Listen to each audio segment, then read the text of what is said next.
Onto a GRAVITAS special report. Around the world, thousands of lives have been ruined after being robbed of their hard-earned money by scam compounds. In 2025, for example, scammers defrauded people in the Asia-Pacific region of a staggering $88 billion.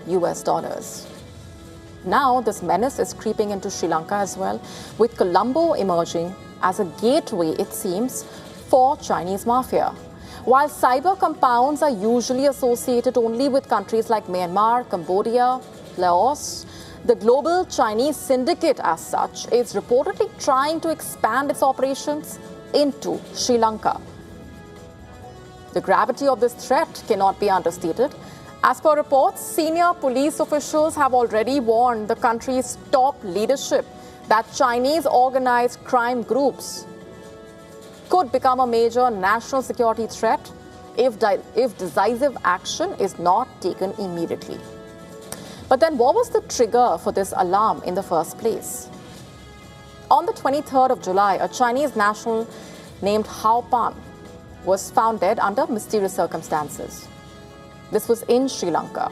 And when the probe intensified, investigators found that the deceased person was himself a part of an international Chinese cybercrime syndicate, reportedly. He reportedly wanted to set up cybercrime operations in Sri Lanka. And what added to this intrigue is that he arrived in Sri Lanka 6 months ago, along with his Chinese chef and driver and physiotherapist, each of whom reportedly received a monthly salary of $3,000 each. His Vietnamese girlfriend and her pet dog reportedly also accompanied him. Reports say he escaped from Cambodia after refusing to share cybercrime profits with the Chinese mafia, allegedly. However, he had to pay a heavy price for this. Members of the Chinese mafia reportedly entered the country only to hunt him down, even as he kept changing his address.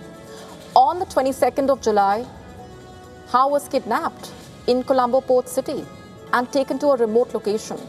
He was repeatedly assaulted by kidnappers allegedly armed with weapons who were trying to access millions of dollars allegedly parked in his Cambodian bank account. Investigators also found that the kidnappers avoided using mobile phones and relied entirely on walkie-talkies to try and avoid detection by the police, reportedly. In an important breakthrough, a police officer photographed 2 members of the kidnapping team after getting suspicious about their behavior. And after House staff members identified them, their photographs were sent to airport authorities in Colombo.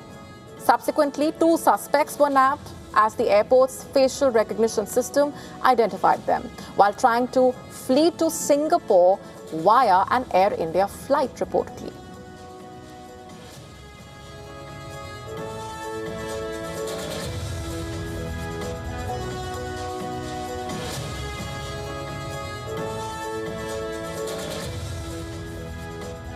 Overall, 8 Chinese channels are suspected to be linked to this kidnapping and murder, allegedly. While 3 have escaped abroad, 3 others are still believed to be hiding in Sri Lanka, according to reports. Sri Lanka sought the assistance of the Chinese embassy in extraditing the 3 suspects who fled overseas.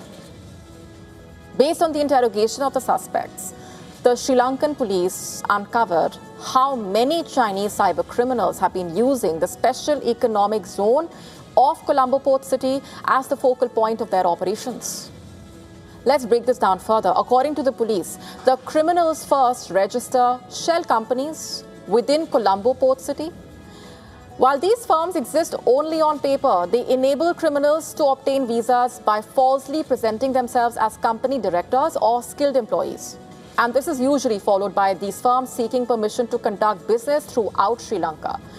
And this practically allows them to establish cybercrime centers in rented buildings and hotels with limited regulatory oversight.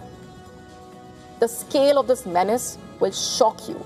As per reports, the police have arrested nearly 1,000 foreign nationals, including citizens of China, Cambodia, Myanmar, Vietnam, over the last few months after raiding 10 cybercrime locations. That's the magnitude of what we are talking about. Sri Lankan authorities have also flagged the economic damage caused to the country because of the growing impact of the large-scale smuggling operations of Chinese cigarettes, mobile phones and other items. Amid all of this, calls are growing for more effective action against the mafia to ensure relief for those trapped in cybercrime centers and for millions of the vulnerable people around the world. To stay up to speed with the latest news, download the WION app and subscribe to our YouTube channel.